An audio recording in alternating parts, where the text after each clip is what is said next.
प्रिय विद्यार्थियों, एक बार फिर आप सभी का स्वागत है।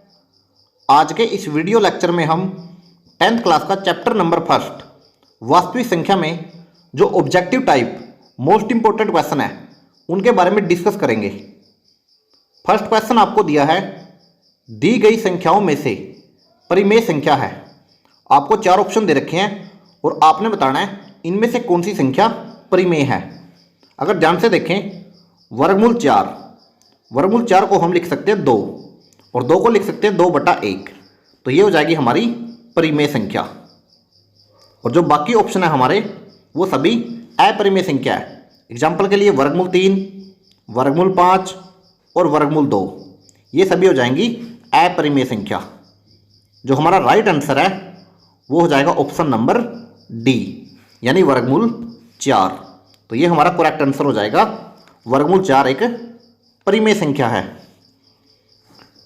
नेक्स्ट क्वेश्चन दिया है, कौन सी संख्या परिमेय संख्या नहीं है।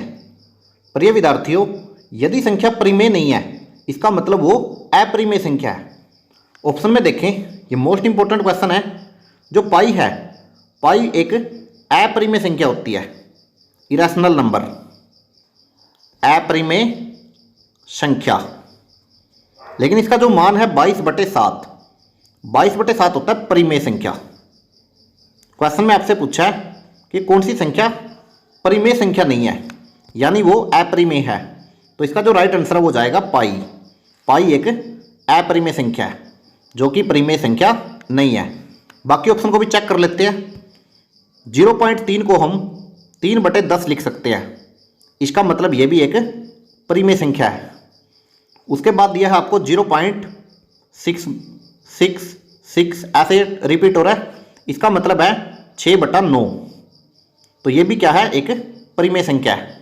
जो इसका राइट आंसर है वो जाएगा पाई।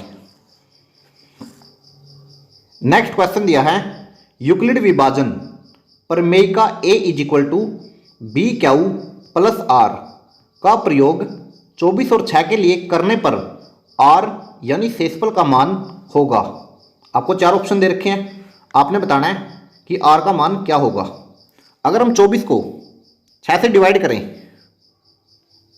तो ये चलेगा 4 पे, और जो शेषफल है वो आएगा 0।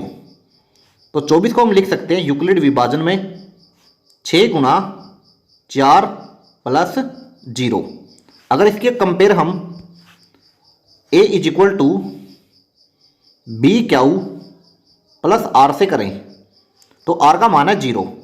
तो इसका जो राइट आंसर है वो जाएगा 0।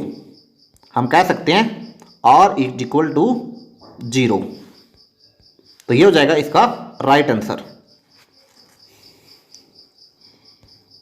नेक्स्ट क्वेश्चन दिया है, 60 को अभाज्य गुणनखंडों के गुणनफल के रूप में व्यक्त करने पर हमें प्राप्त होता है।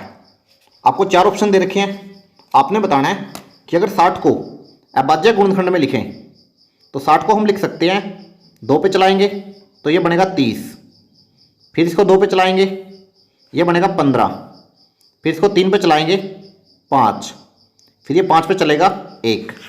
तो 60 को हम लिख सकते हैं 60 = 2 की पावर 2 गुणा 3 की पावर 1 और 5 की पावर 1, यानी ये बनेगा 2 की पावर 2 गुणा 3 गुणा 5।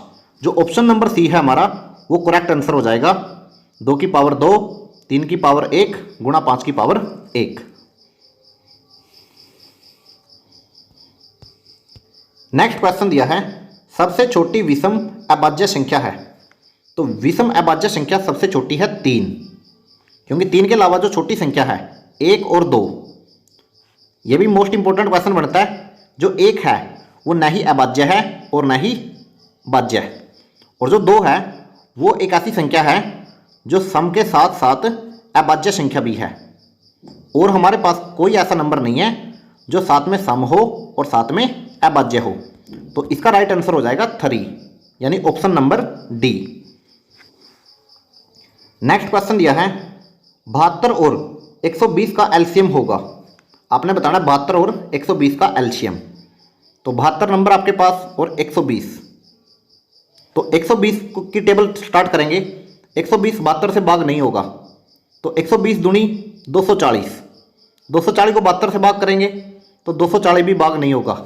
120 दिया 360, 360 ऐसा नंबर है जो 72 पे पूरा पूरा भाग हो जाएगा, तो इसका जो एलसीएम है वो आ जाएगा 360।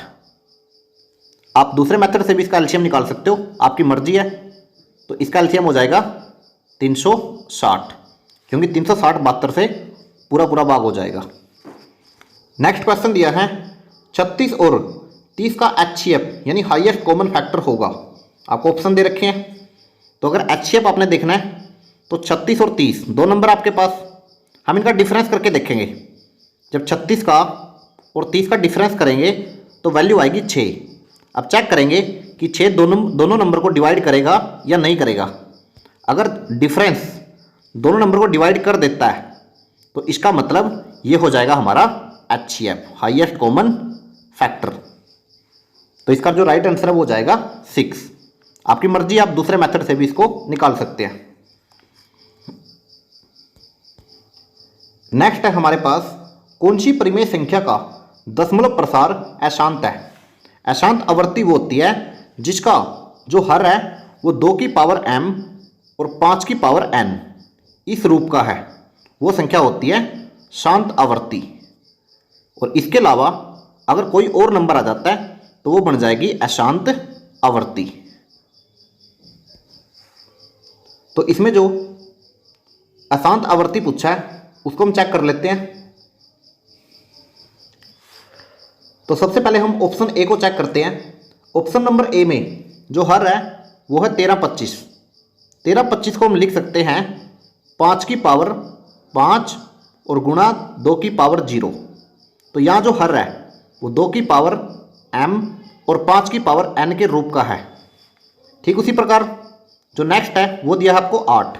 8 को हम लिख सकते हैं 2 की पावर 3 गुणा 5 की पावर 0।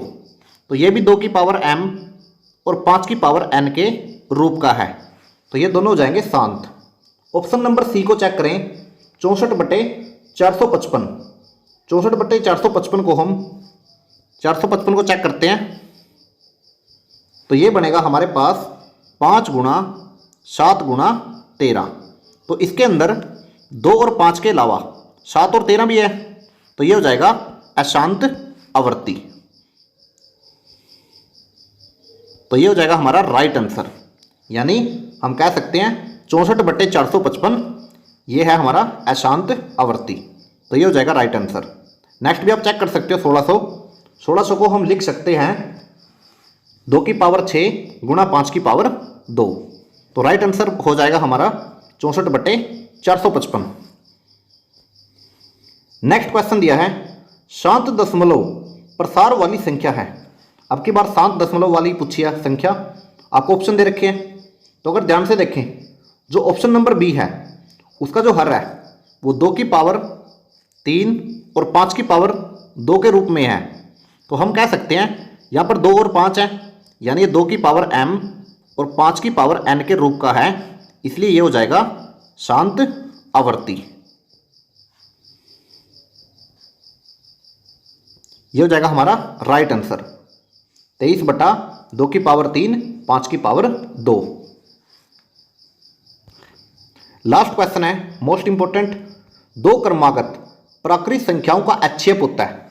अगर आपके पास 2 लगातार प्राकृतिक संख्या दे दी जाए 1 2, तो उनका एचसीएफ है जो वो हमेशा 1 होता है। ये कंपटीशन एग्जाम में पूछा गया है कि 2 लगातार प्राकृतिक संख्याओं का एचसीएफ है जो वो 1 होता है। तो जो इसका राइट ऑप्शन है वो हो जाएगा ऑप्शन नंबर डी। प्रिय विद्यार्थियों, यदि आज की वीडियो आपको अच्छी लगी है तो चैनल को सब्सक्राइब, लाइक और शेयर कीजिए। दोबारा फिर मिलेंगे इसी चैनल पर। धन्यवाद। जय हिंद।